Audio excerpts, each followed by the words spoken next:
परीलोक में 15 अगस्त का जादुई उत्सव। बहुत दूर नीले बादलों से भी ऊंचे एक जगमगाता राज्य था परीलोक। वहां फूल बोलते थे, नदियां गाती थीं और पेड़ अपने पत्तों से संगीत बजाते थे।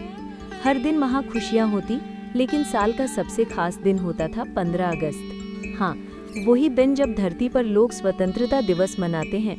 परीलोक में भी उस दिन का एक अलग ही महत्व था, क्योंकि कहते हैं हजारों साल पहले इसी दिन परियों को अपना जादू और उड़ने की शक्ति मिली थी। तभी से ये दिन उनके लिए स्वतंत्रता और खुशियों का उत्सव बन गया।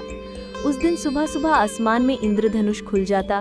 परी रानी चंद्रप्रभा महल की सबसे ऊंची बालकनी में खड़ी होकर चांदी की घंटियां बजाती और ऐलान करती, आज का दिन सिर्फ आज़ादी और प्यार के नाम है।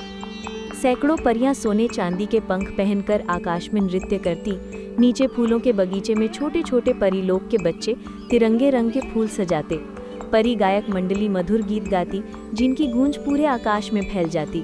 शाम होते ही परीलोक में तारों का मेला लगता, जहां हर तारा एक छोटी सी लालटेन बनकर आसमान में लटक जाता और परियों के गीत पर चमकने लगता।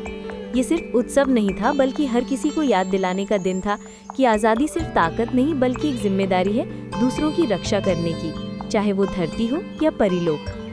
जब एक परी धरती पर आई, उस साल 15 अगस्त के बाद परीलोक की एक नन्ही परी आर्या अपने दिल में एक अजीब सी ख्वाहिश महसूस करने लगी। उसे लगा, हम परीलोक में तो खुश हैं, लेकिन क्या धरती पर सब लोग उतने ही सुरक्षित हैं? एक रात वो अपनी चमकदार चांदी की छड़ी लेकर बादलों के बीच से गुजरी और धीरे धीरे धरती पर उतरी।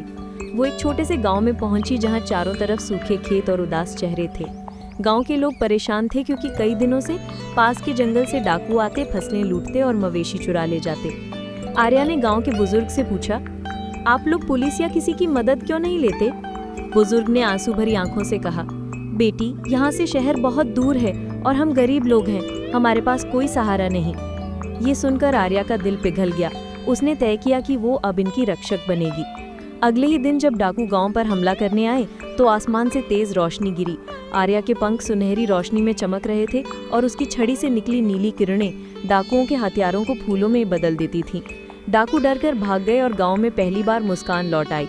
गांव वालों ने उसके सम्मान में एक छोटा सा उत्सव मनाया। बच्चों ने तिरंगे रंग के फूल उसकी छड़ी पर बांधे और सबने मिलकर कहा, अब हमारी आज़ादी पूरी हुई, क्योंकि अब हमारे पास सुरक्षा भी है। आर्या ने मुस्कुराकर कहा, जब तक मैं हूँ कोई तुम्हें नुकसान नहीं पहुँचा सकता, और हर 15 अगस्त को मैं वापस आऊँगी ताकि तुम्हारे साथ ये आज़ादी का पर्व मना सकूँ। उस दिन से हर साल 15 अगस्त को गांव में तिरंगे रंग की पतंगे उड़ती और आसमान में एक सुनहरी चमक दिखती, जो सबको याद दिलाती कि आर्या परी अब भी उनकी रखवाली कर रही है।